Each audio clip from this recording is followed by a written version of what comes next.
किसी गांव के किनारे एक पुरानी और सुनसान हवेली थी, जिसे लोग भूतिया हवेली कहते थे। कहा जाता था कि उस हवेली में कोई नहीं जाता, क्योंकि वहां अजीबोगरीब आवाजें आती थी और रात के समय चमकदार आंखें दिखाई देती थी। एक दिन गांव के 4 दोस्त रवि, सुमन, अर्जुन और पायल ने उस हवेली का रहस्य जानने का फैसला किया। वे सभी एक रात चुपचाप हवेली में घुसे। हवेली के अंदर का दृश्य डरावना था। धूल और मकड़ी के जाले हर जगह थे। जैसे ही वे आगे बढ़े, उन्हें अजीब सी ठंडी हवा का झोंका महसूस हुआ। अचानक एक कमरे का दरवाजा अपने आप खुल गया। दरवाजे के अंदर घुप अंधेरा था, लेकिन फिर भी सभी दोस्तों ने एक दूसरे का हौसला बढ़ाते हुए अंदर जाने का फैसला किया। जैसे ही वे कमरे के अंदर गए, दरवाजा जोर से बंद हो गया। सभी दोस्त डर गए, लेकिन वे खुद को संभालते हुए कमरे की दीवारों को देखने लगे। तभी उन्हें दीवार पर एक पुरानी पेंटिंग दिखाई दी। उस पेंटिंग में एक परिवार के सदस्यों के चेहरे बड़े ही उदास थे।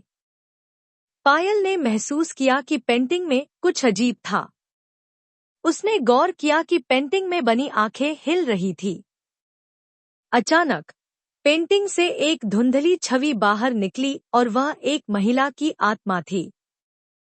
वह आत्मा बोलने लगी, डरो मत, मैं तुम्हें कुछ नहीं करूंगी।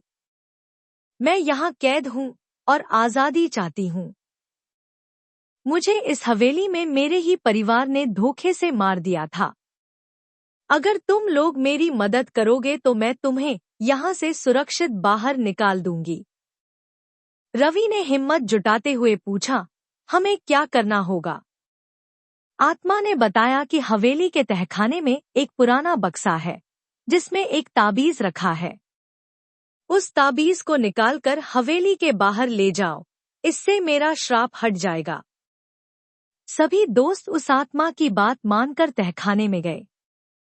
वहां उन्हें वह बक्सा मिला, लेकिन जैसे ही उन्होंने बक्सा खोला, हवेली में भूकंप जैसा महसूस हुआ। दीवारें हिलने लगी और सब कुछ बिखरने लगा। सभी ने जल्दी से ताबीज उठाया और दौड़ते हुए हवेली से बाहर निकले।